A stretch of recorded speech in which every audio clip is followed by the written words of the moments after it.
Well, good day to everyone joining us and welcome to today's X Talks webinar. Today's talk is entitled A Modern Approach to Multiple Sclerosis Trials Applying Innovative Digital Endpoint Solutions. My name is Ryan Muse and I'll be your X Talks host for today. Today's webinar will run for approximately 60 minutes, and this presentation includes a Q&A session with our speakers. Now, the webinar is designed to be interactive, and webinars work best when you're involved. So please feel free to submit your questions and your comments for our speakers throughout the presentation using the questions chat box, and we'll try to attend to your questions during the Q&A session. This chat box is located in the control panel, which is on the right-hand side of your screen. And if you require any assistance along the way, you can contact me at any time by sending a message using the same chat panel. I'd also like to welcome our attendees viewing this presentation from our LinkedIn Live event, and I encourage you to submit your questions as well via the comments tab. At this time, know that all participants are in listen-only mode, and please note that the event will be recorded and made available for streaming to those who have registered on xtalks.com. At this point, I'd like to thank Clario, who developed the content for this presentation. Clario is a leading provider of endpoint data solutions to the clinical trials industry, generating high-quality clinical evidence for life sciences companies. They offer comprehensive evidence generation solutions that combine medical imaging, eCOA, precision motion, cardiac, and respiratory endpoints. For more than 50 years, Clario has developed or delivered deep scientific expertise and broad endpoint technologies to help transform lives around the world. Their endpoint data solutions have been deployed over 30,000 times to support clinical trials in more than 100 countries. Now, I would like to introduce our speakers for today's event. Dr. Todd Rudo brings strong organizational leadership as Clario's EVP and Chief Medical Officer, with over 2 decades of clinical cardiology and pharmaceutical research experience focusing on drug safety. His work centers on developing scientific and regulatory strategy while advancing innovative technologies that strengthen clinical trial rigor and improve the customer, patient, and site experience. Laura Carana is a principal scientific advisor at Clario, where she leads the scientific strategy for eCOA, electronic clinical outcome assessments. With 19 years of clinical research experience, she designs data collection approaches grounded in best practices, regulatory guidance, and patient and site preferences across multiple therapeutic areas. Dr. Douglas Arnold is a senior advisor at Clario and a global leader in multiple sclerosis research and neuroimaging, with a career spanning over 3 decades at the intersection of academic medicine and clinical innovation. Founder of NeuroRx, now part of Clario, he brings decades of academic and clinical trial expertise to advance imaging sciences, AI-driven analysis, and clinical trial optimization. And Dr. Vertang Shah is Director of Scientific Affairs at Clario, leading strategic engagements with sponsors and CROs to advance digital biomarkers in clinical development across phase 1 to 4 programs. With over 15 years of experience, he drives innovation in decentralized patient-centric trials and supports data-driven decision-making. But now, without further ado, I'd like to hand the mic over to our moderator for today's event, Dr. Todd Rudo. You may begin when you're ready. Well, thank you, Ryan, for the very kind introductions. Thank you to all of you, our quite sizable audience that has joined us here today. I'm excited about this one as there's just so much innovation in recent years that we can share as the drug development landscape for multiple sclerosis treatments has evolved.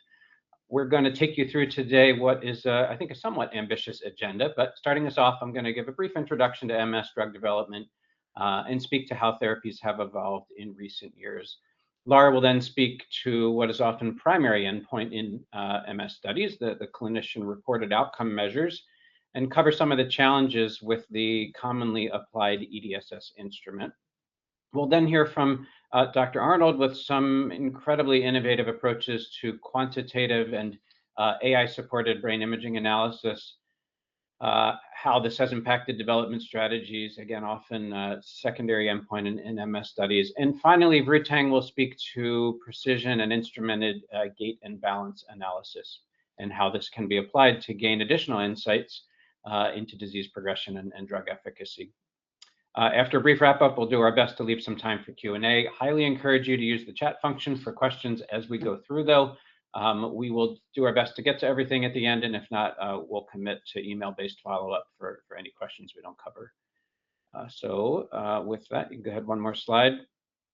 So just to level set everyone on what we're covering today, multiple sclerosis, it's a disease that affects about 2 million people worldwide with a predominance towards females, as you see here.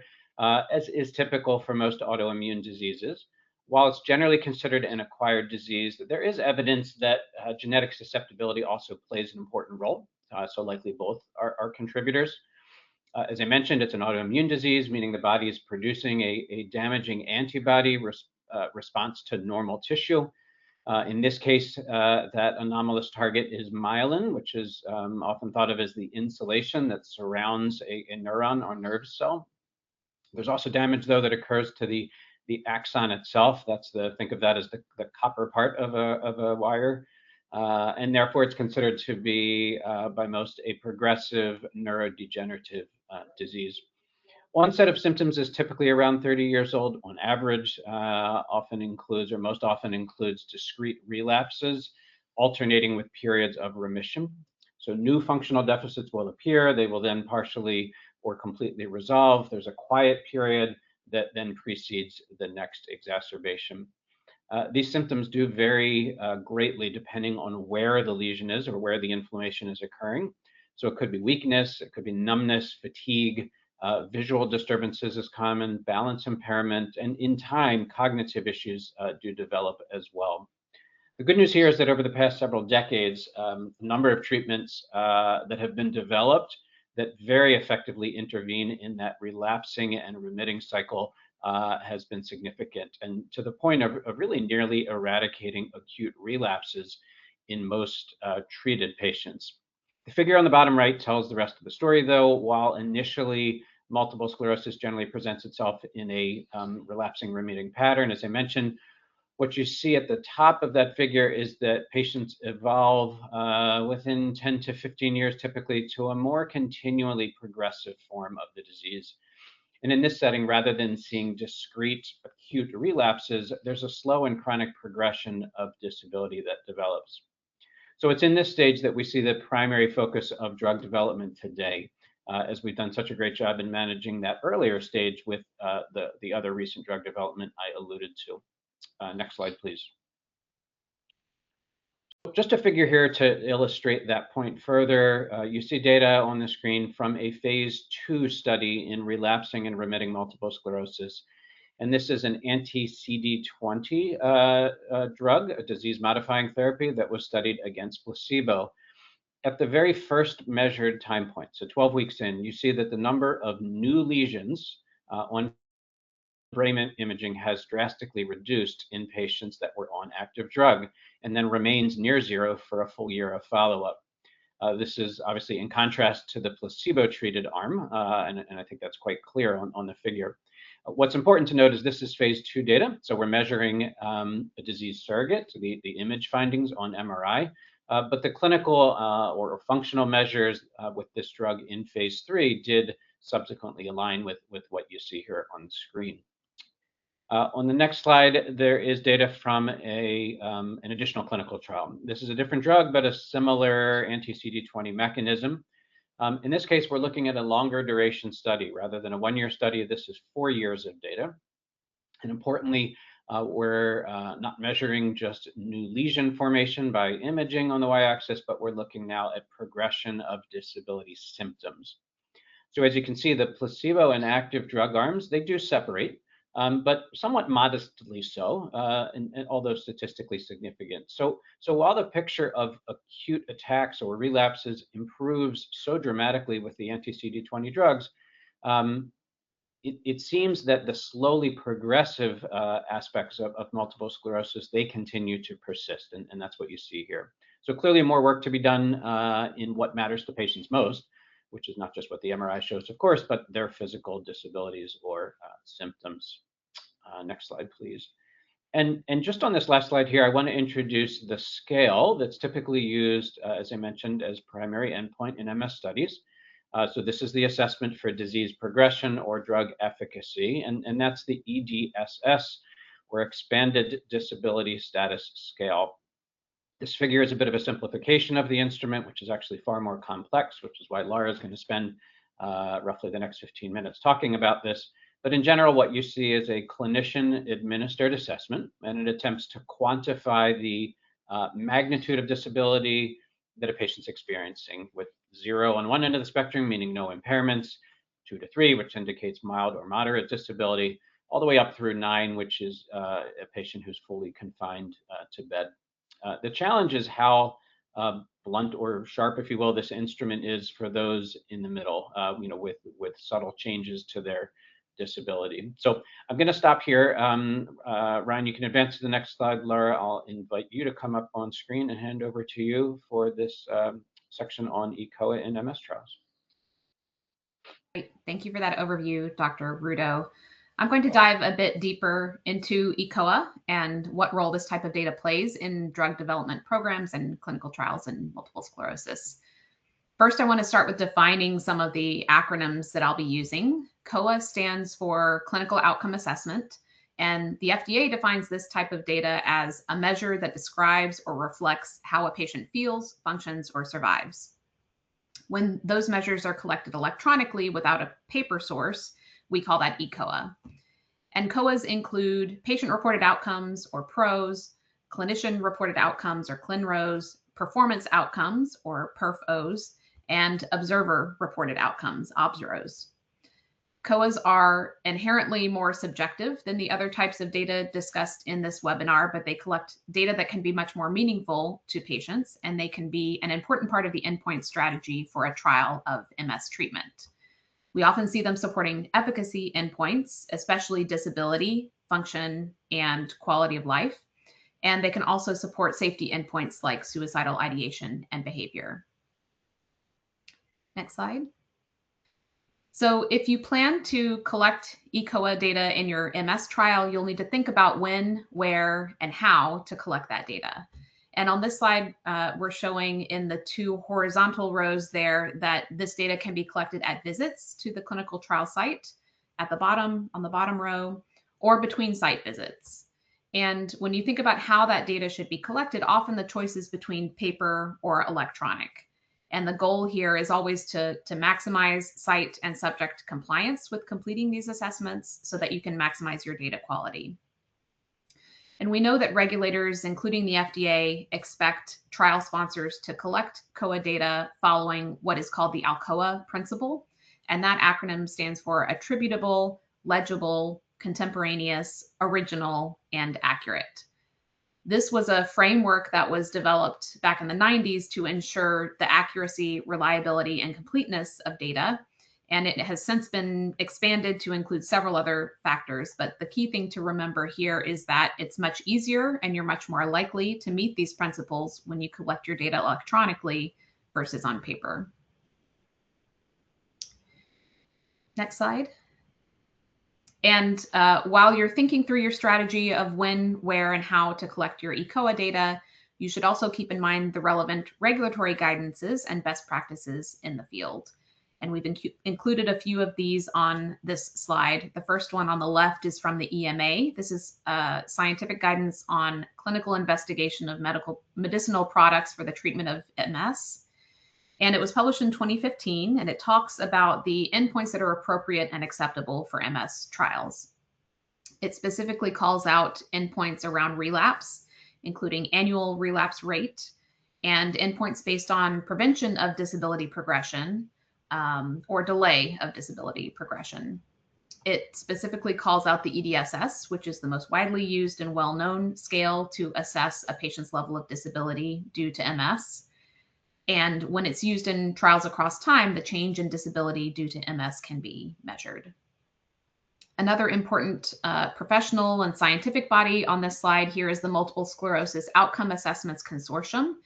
This was launched by CPATH in 2012, and it's a partnership between MS advocacy groups, regulatory bodies, government research groups, academia, and industry. And they've done some great work creating a database of patient records from placebo arms of 9 different MS trials. And this data is available to qualified researchers. They've also done systematic reviews of the literature to summarize the evidence for the validity of some of the most commonly used COA assessments in MS. And on the next slide, I've outlined many of the common clinical outcome assessments that are collected in MS trials. On the left are the ClinROs, PERF-Os, and composite scores that we often see supporting endpoints. The most important one in this category is the EDSS, and I'll talk a little more about that on my next slide. But another one that is often used to support safety endpoints is the CSSRS, or the Columbia Suicide Severity Rating Scale.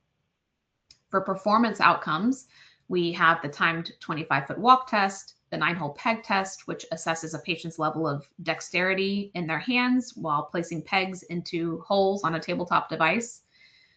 And there are also several composite scores that have recently gained traction as endpoints. The EDSS Plus involves combining the EDSS, the timed 25-foot walk test, and the 9-hole peg test. And the MS Functional Composite includes the paced auditory serial addition test and the timed 25-foot walk test and the 9-hole peg test. On the right side of this slide are the most frequently used patient-reported outcome measures, including a patient-reported version of the Columbia Suicide Severity Rating Scale. So these COAs serve an important role in MS trials because they provide data on disability, symptom burden, on cognitive ability and quality of life. And these are all measures that are often very meaningful to patients. And trials can track this data over time to show how these measures change in response to treatment in order to determine treatment effect. Next slide. So I've mentioned the EDSS a few times, and I wanted to spend a few minutes going into more detail about this assessment specifically because it does play an important role in MS drug development programs. The Expanded Disability Status Scale was first published in the 1980s, and it has since gone through several revisions and improvements, but it remains the gold standard for measuring a patient's level of disability due to MS. And if there's one thing I want you to take away from this slide, it's that there are two versions of the EDSS that are commonly used in trials. The first one is called the Kurtzky EDSS. That's on the right side of the slide. It's comprised of 9 data points, 8 different functional system scores, and then the EDSS step. So the clinician performs a neurological exam on the patient, comes up with a summary score for each one of those functional systems. And then the EDSS step is a single overall summary score of that patient's current level of disability due to MS. Because it's only 9 data points, from an ECOA perspective, it's a relatively simple instrument to build to collect that data. But this also means that with so few data points summarizing such complex body systems, this version of the EDSS has very low inter-rater reliability. And there can be quite a bit of variation in how this tool is actually applied from rater to rater and from patient to patient. It is in the public domain, so there's no licensing required to use this assessment in your trial. And we frequently see it used in phase 1 studies or when it's supporting an exploratory endpoint. The other version of the EDSS is on the left-hand side of this slide. It's called the Neurostatus version. This one was first developed in 2004, and it was intended to address some of those scientific concerns around the inter-rater reliability of the Kurtzky EDSS. So it asks the clinician to document more data points in each of the functional systems during the neurological exam. And that amounts to about 120 different subscores that the rater enters, which are then summarized by the overall functional system scores, and then finally by the single EDSS step. This assessment is much more complex to implement in an ECOA system, not just because of the large number of data points, but because there are complex scoring algorithms that are applied to these data points to improve data quality. This assessment is under copyright by Neurostatus, and they have a required expert review process whereby their neurologists will review any forms submitted by study sites which contain inconsistencies identified by the scoring algorithm. So all of these features have substantially increased the inter-rater reliability of the EDSS, and the Neurostatus version is more scientifically robust. It's the gold standard for phase 3 studies and for any endpoints that are supporting regulatory claims for efficacy. So if you're running an MS trial, it's very likely that the EDSS will be included in your protocol and your endpoint strategy, and it's helpful to know that there are 2 versions of this assessment. And you'll need to do a cost-benefit analysis and consult with COA experts who can help you decide which one is best for your trial. On the next slide, I talk about several unique challenges in collecting COA data in MS trials. Firstly, the endpoints themselves tend to be complex and subject to rater variability, as I mentioned on the previous slide. These complex assessments that have been around a long time can present a challenge when migrating those assessments from paper to electronic format. You want to make sure you're going with an eCOA vendor with strong solution design practices and experience in designing and implementing these assessments. And because of the nature of many of these ClinROs, where raters are asked to assess and score MS patients, they're inherently vulnerable to rater variability, where the investigators in your trial do not have concordance with one another in how they are administering and rating these scales. So rater qualification and training is especially important to ensure that all raters understand how these assessments are intended to be administered in your trial specifically. We also sometimes encounter some resistance at the site level to eCOA systems, again, with investigators being familiar with the paper versions and reluctant to try something new. So having a well thought out eCOA solution design can help with that. And also keeping in mind that ultimately direct electronic collection is going to increase your data quality and integrity and meet the goals of your trial. And finally, MS trials often have complex inclusion and exclusion criteria that can be difficult to operationalize at the site level. This can sometimes lead to delays in patient enrollment and in getting trial subjects identified and qualified. So anything that can be done to improve that workflow can help improve patient enrollment. So we're thinking about things like eligibility reports that automatically calculate complex scores for the investigators and give them real-time feedback about eligibility. Next slide. So these are some general takeaways that you can keep in mind when looking to implement eCOA in your MS trial. ClinRO data will be playing a key role, and these are often complex assessments, so make sure that you're working with partners who have experience in implementing them electronically. And finally, training is crucial, both for raters to ensure that they're concordant with each other, and also for participants to ensure that they know what's expected of them and can plan for successful participation in the trial. That was a quick overview of clinical outcome assessments in MS trials, and I'm now going to hand it over to my colleague, Dr. Arnold.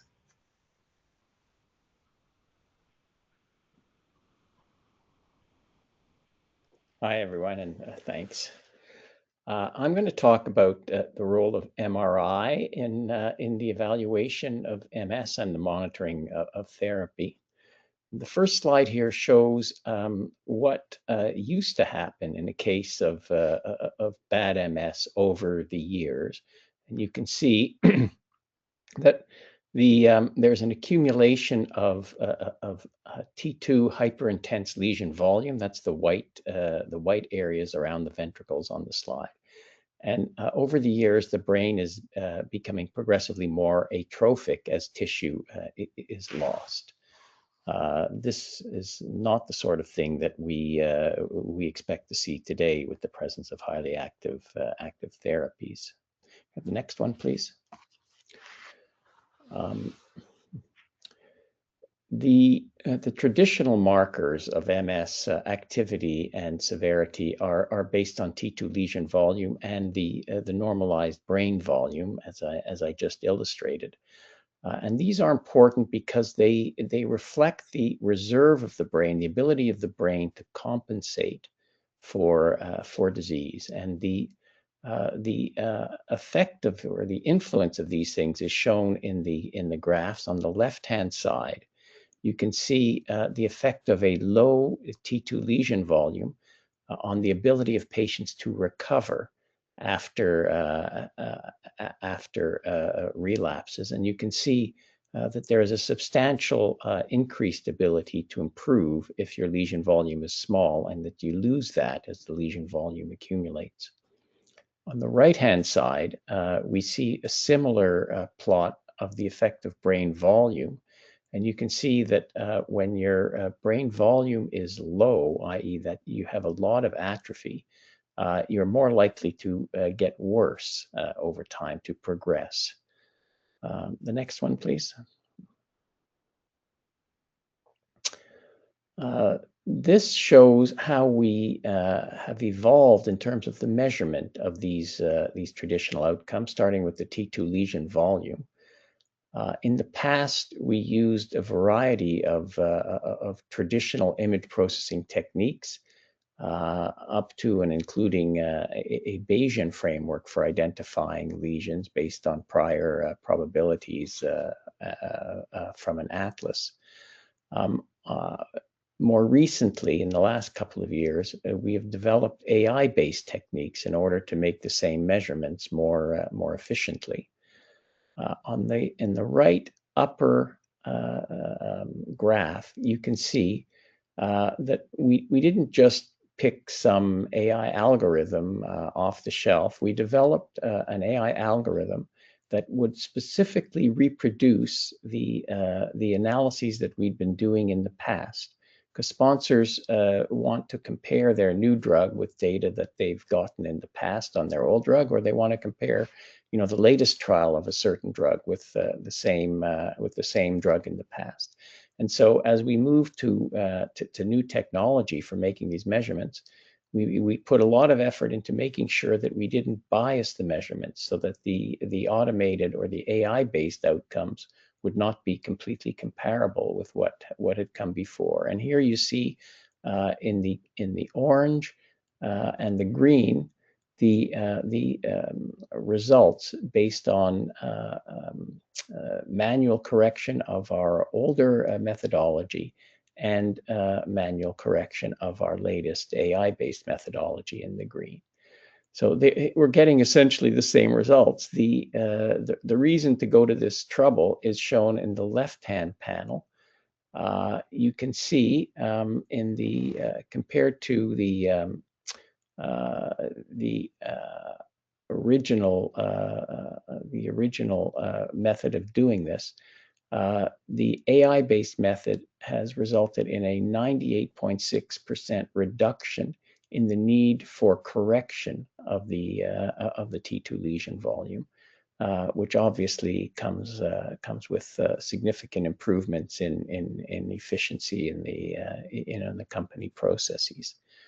The next one, please.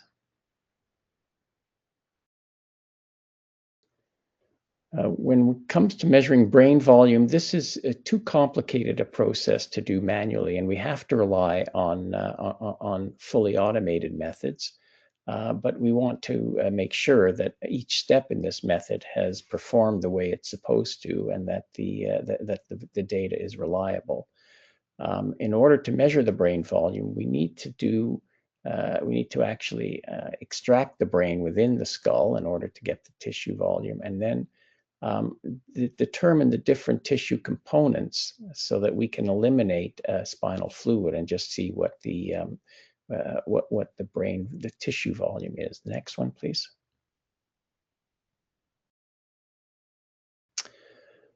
In terms of brain extraction, this slide shows the evolution of the software that we've used over the years, starting with the brain extraction tool, then the brain extraction segmentation technique, and more recently, BrainNet, a 3D UNet-based approach using deep learning and AI. And you can see that if you just look at it, it appears to do a pretty good job of extracting just the brain from inside the skull. The next one, please.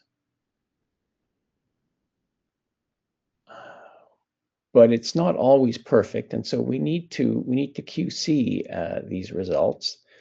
This used to be done by expert review.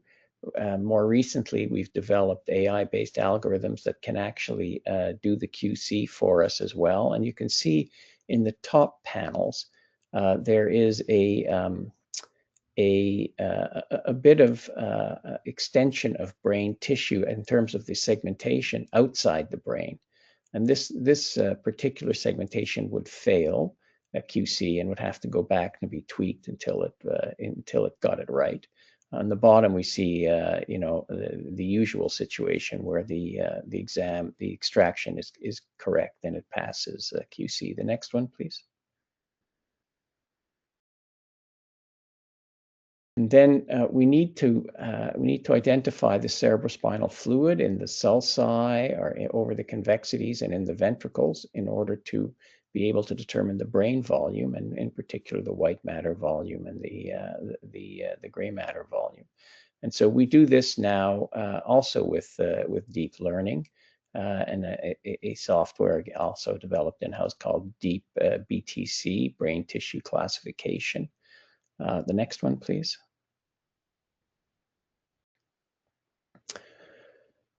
What happens in MS in the absence of highly effective therapy is that patients develop new lesions, new focal inflammatory lesions over time.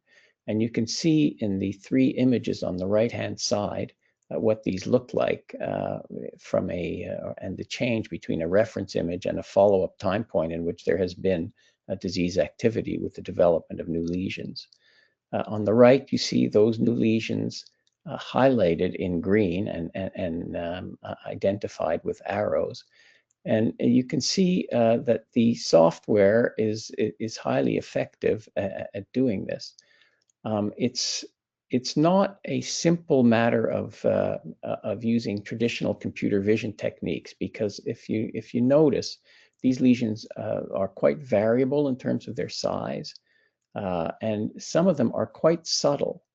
And so, it's not like identifying cats in photos. You need specialized techniques in order to detect these lesions with high sensitivity and also high accuracy. For many years we used traditional image processing techniques, including in the recent past Bayesian classification using atlas-based priors and a random forest filtering of the new T2 candidate lesions. And the math that described that is shown in color below, just to give you an idea of the complexity of the Bayesian the Bayesian framework that was used and all the factors that had to go into it. In the last couple of years, we've moved to deep learning-based detection of new T2 lesions, which is faster and more accurate than older techniques. The next one, please. This slide shows the results of the first anti-CD20 monoclonal antibody that was approved for the treatment of MS. And in the dark, the mauve-colored bars, you can see the total number of gadolinium-enhancing lesions on MRI at week 24, week 48, week 96, and then in the open-label extension, week 142 and week 180. And the treated group is shown in the blue bars, and you can see that there's essentially a complete suppression of new lesion formation in these patients. There are now multiple versions of anti-CD20 therapy and more modern, more novel therapies evolving related to B cells that are the target of anti-CD20, but I won't go into that at this point. The next one, please. You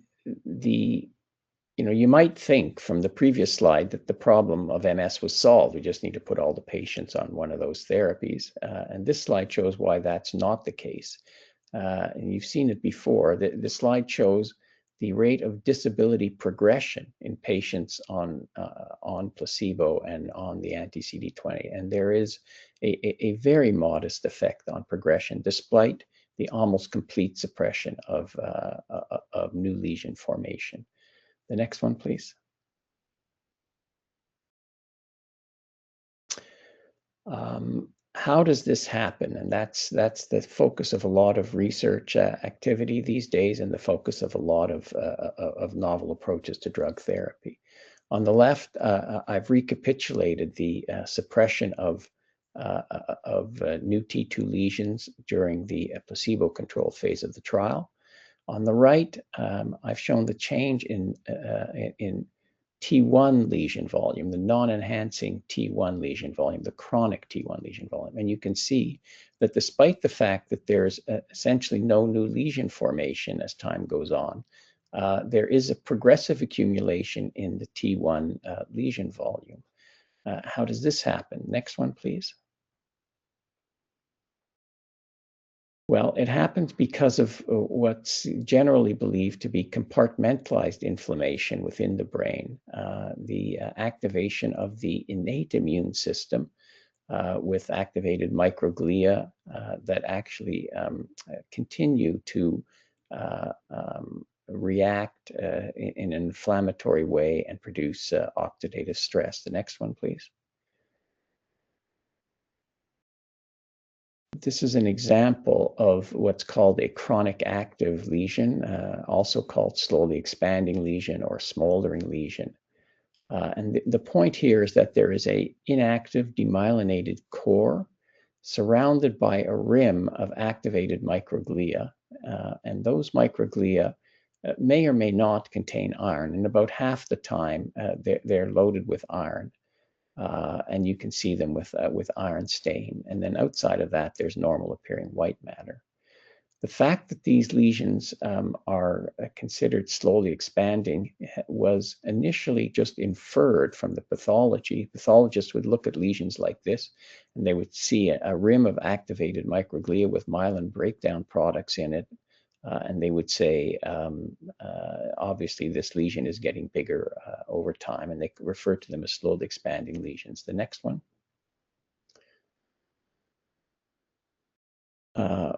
We determined to try and identify these lesions on MRI, which is was not a straightforward problem because the expansion is actually very slow, and you can't use the same techniques you would use to detect new or so-called enlarging lesions, which are really variations of new lesions that are connected with old lesions.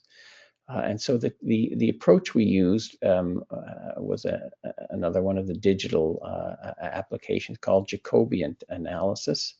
And what this, or the way this works is that you register serial scans, and here you see a video of serial scans that have been registered, and you can see that the ventricles are getting bigger, and the brain is atrophying.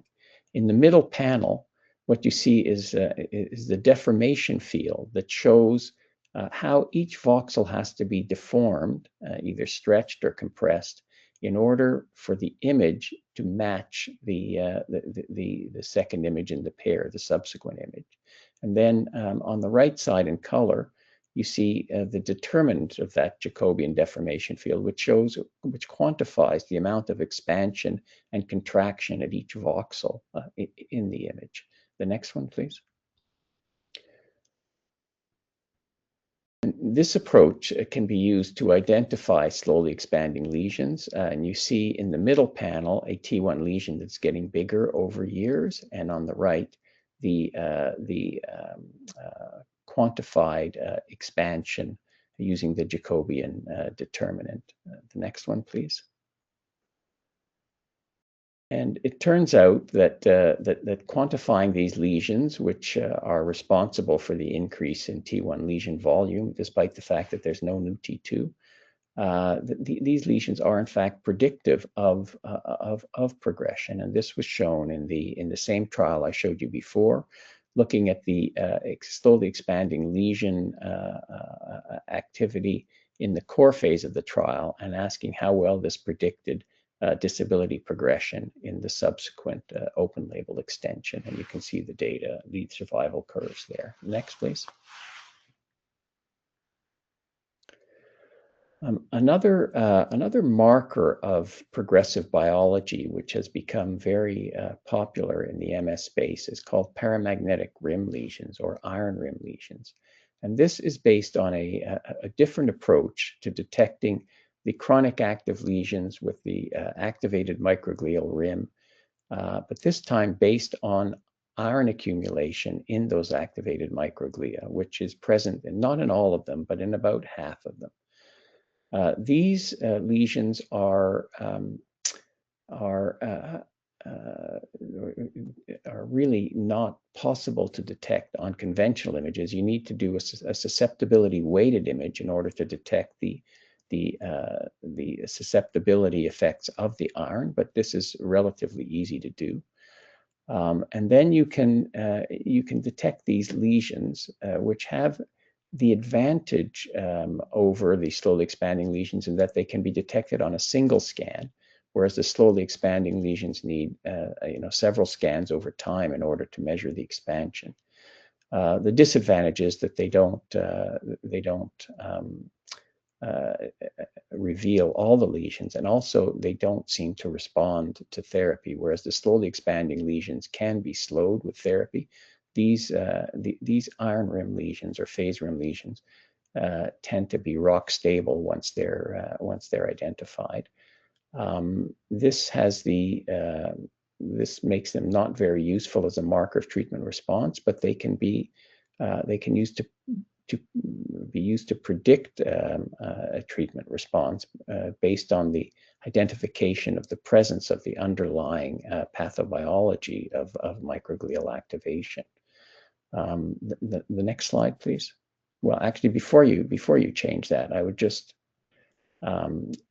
point out that on the left panel, we have the original image. On the right panel, we have the outline of the phase rims or the iron rims on this image. And you can see that these images are not simple to analyze. They're noisy, and the phase rims can actually be quite obscure and require a lot of expertise in order to identify them and not mistake them for artifacts. The next one, please. This shows the predictive value of these lesions in a recent trial of a Bruton's tyrosine kinase inhibitor, where the presence of more of these phase rim lesions was predictive of a better response to therapy of this drug, which in fact targets microglia as well as B cells. And the next one, please. The last one. This shows a recent development at NeurX, where we have developed a AI-based segmentation to make the identification of these lesions essentially automated and only requiring expert review. And you can see in the bottom there that the time for analysis of an entire brain has gone down from hours to minutes, starting with the AI-based identification of the lesions, which just need to be checked and confirmed. So I'll stop there and take any, well, I guess we'll wait and take questions later. Thanks, yeah. Thank you, Dr. Arnold. Today, I want to show you how wearable technology, specifically for gait and balance, can make your MS clinical trials faster and more sensitive for determining drug efficacy. So why mobility is important in people with MS? Gait and balance impairment are among the earliest and the most disabling symptoms of MS. Study shows that 50 to 80% of the people with MS have walking and balance problems, and more than half fall at least one each year. This issue do not just impact mobility, they reduce independence, increase risk of fall, and ultimately increase the healthcare cost. That is why we need to collect outcomes that truly reflect patient function. Next slide, please.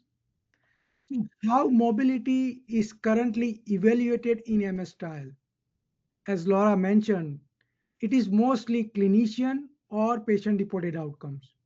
For an example, on the left-hand side, the EDSS scale relies on clinicians' judgment about patients' performance on ordinal scale and can miss subtle but meaningful changes in patients' mobility. As a result, we may be missing early sign of efficacy or safety issues in our trials. Now, what if we could just add few lightweight wearable sensors to the body and instantly collect rich objective motion data that goes beyond what human eye can detect. That's exactly where our wearable technology comes in. Next slide. This is our standard 6-sensor solution. And depending upon indication, we recommend anywhere from 1 sensor to 6 sensor solution. On the right, this is a quick video showing the Opal sensor solution during a walk trial.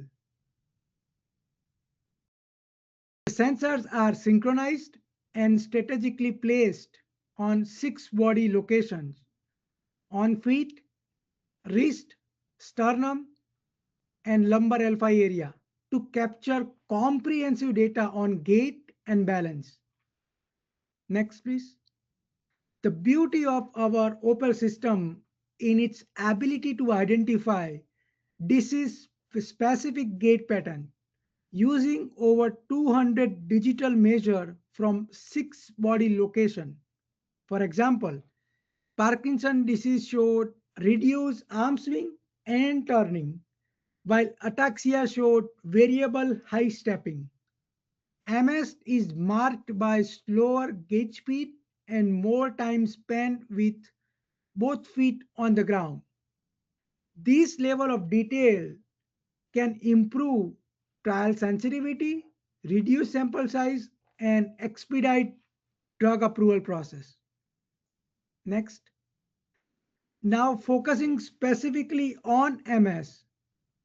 In a published study using a 6-minute walk test, 25 people with MS and 10 healthy control were compared.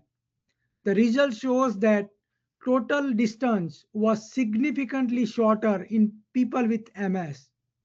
Notably, the decline in distance walk from the first to the last minute was much higher in MS group, highlighting early fatigue and reduced endurance. Next. Now, in another study, used the same 6-minute walk test, but now we focused on 57 people with secondary progressive MS and 24 healthy controls. On the right hand side, you can see a radar plot. Red dots are healthy control, green dots are mild MS, blue dots are severe MS. Notice how green and blue dots are clearly separated from the red dot across multiple gait measures. This demonstrates that digital gait measures not only just discriminate MS from healthy control, but also between the level of MS severity. Next. Now shifting from gait to balance. So what is postural sway? Imagine someone asks you to stand still like statue. So even though you are trying to stand still, your body is actually making tiny adjustment in all direction so that you do not fall over. These small continuous movement are called postural sway. On the left, you see a visualization example. The x-axis shows side-by-side movement, y-axis shows front-back movement. So path of healthy control is smooth and tight, indicating stable balance. In contrast, people with MS show wider and less smooth path, reflecting balance problem. In a study of 19 people with MS and 22 healthy control, we looked at the stopwatch time from 25-foot walk test. There was no significant difference between the group.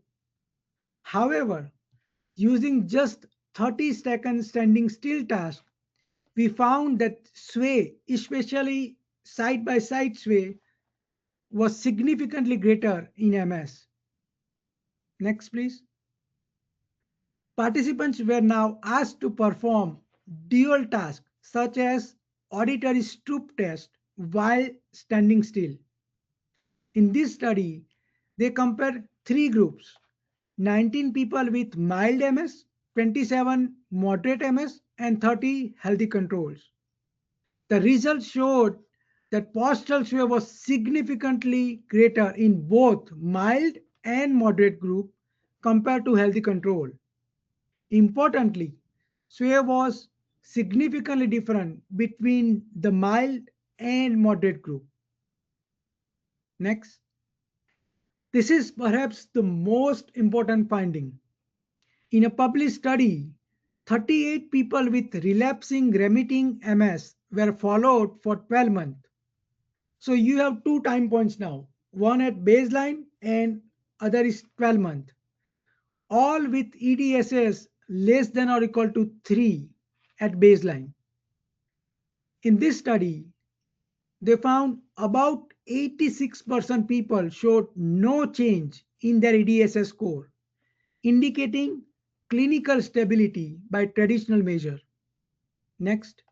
However, digital gait measures show a significant change over the same time period, particularly in gait speed and double support time, demonstrating greater sensitivity to detect subtle disease progression. This increased in sensitivity enables shorter, smaller, and more cost-effective trials.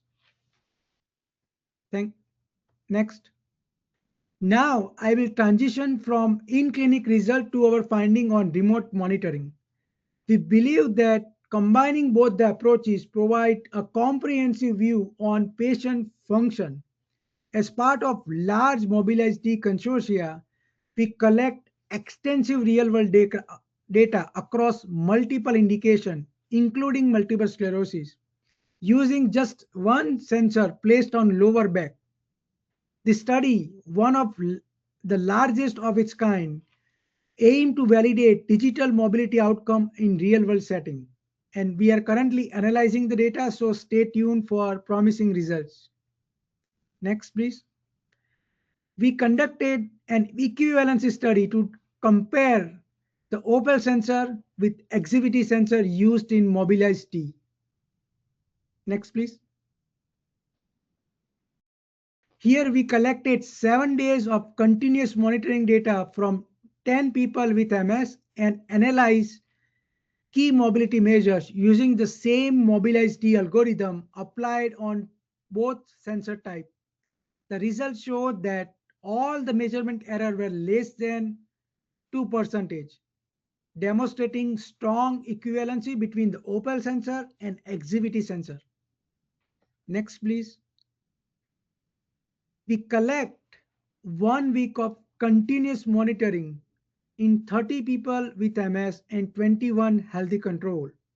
We found that certain activity measures shown in the black bar and the top figure were the most effective in discriminating MS from healthy control, along with the gait speed and double support time shown in the red. Importantly, double support time showed a significant correlation with patient-reported EDSS score, confirming concurrent validity of these digital measures. So in summary, digital gait and balance assessment using wearable technology do not just complement traditional scale, they provide objective, real-world evidence of patient function, giving you conclusive data needed for regulatory submission and faster drug approval. Now I will hand it over to Dr. Rudo. Perfect. Well, super interesting. Thanks, Tang. Thanks also to Lara and Dr. Arnold for your insights in eco assessments as well as innovative imaging and MS studies, respectively. I hope you all, our audience today, have found this information valuable, both from the standpoint of understanding the challenges with traditional endpoints pursued in MS development, but also now in understanding how innovative approaches can meaningfully influence those development strategies. As you heard, we have more sensitive markers available now, capable of quantifying disease progression more effectively, essentially, and therefore advantageous as indicators of drug efficacy within the context of a clinical trial. Given the time, rather than recapping all the key points here on the slide, Ryan, why don't you go ahead to the next slide? I'll invite all of the speakers to come back on screen. we've had a good number of questions come in during the session here. Won't be able to get to all of them, but I think we can get to one or two now, at least before we have to wrap up. So Laura, I'm going to go to you for the first one. I'm paraphrasing slightly, but essentially you spoke to two different versions of the EDSS during your presentation.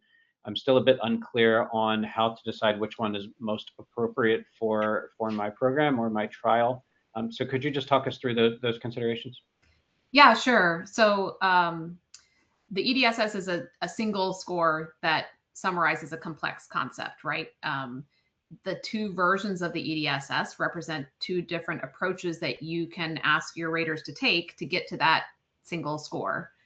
One is more complex and detailed, but it's more scientifically rigorous, and it allows for more standardization in how the EDSS is administered. So if thinking about it from a high level, in phase 1 studies, it's appropriate to use the simpler Kurtzky version. Also in studies where maybe the goal of the study is to measure a symptom and not all of the population are MS patients. In phase 3 studies, it's advisable to use the neurostatus version. That's the gold standard. Phase 2 is where it gets a bit tricky to make that call, and we often have conversations with sponsors, and you just want to make sure that you're discussing with your eCOA vendor so that you arrive at a decision that works for your trial. Got it. Makes sense. Thanks. Doug, maybe one for you here. So this question is asking for more information about the role of lesions in the cortical gray matter. So this is a good question. The demyelination in the cortical gray matter can be very extensive. The volume can be greater than the white matter lesion volume. But the myelin content of gray matter is only 10% that of the white matter. And so the contrast that you need to see these lesions is simply not there at 1.5 or 3T. They're essentially invisible on MRI, except at 7T, where you can start to actually see them. They're important because they actually correlate with progressive disability. But at the moment, we have no way of identifying them, at least on conventional MRI. If we move to non-conventional acquisition methods like magnetization transfer, we can start to detect the demyelination in the cortex without necessarily seeing the cortical demyelinating lesions per se. But this has not actually been incorporated into clinical trials so far. Gotcha. Great. All right. Well, maybe a next step to look forward to in the future then, certainly. Thanks for that. Ryan, I think just since we're down to our last minute here, I'm going to turn back over to you for the closing remarks, if you would. Yes, well, thank you all very much for today's very insightful presentation, but we have reached the end of our time here today. For those who are interested in hearing more from Clario, you can register for their next webinar, Respiratory Drug Development, Comprehensive Strategies to Improve Data Quality, which is scheduled for Thursday, April 16th, using the link that I've just sent in the chat box. Do know that if we couldn't attend to your questions, the team at Clario will follow up with you, or if you have some further questions, you can direct them to the email address that's up on the screen. I want to thank everyone for participating in today's webinar. You will be receiving a follow-up email from XTalks with access to the recorded archive for this event. A survey window will be popping up on your screen as you exit, and your participation is appreciated as it helps us to improve our webinars. Additionally, I've also shared another link in the chat where you can go to view the recording of this webinar, and you can also share this with your colleagues so that they can register for the recording here as well. For those on LinkedIn Live events, we encourage you to visit xtalks.com to register for this event and then gain access to features such as viewing that recording and more. Now, please join me once more in thanking our speakers for their time here today. We hope that you found the webinar informative. Have a great day, everyone, and thank you for coming.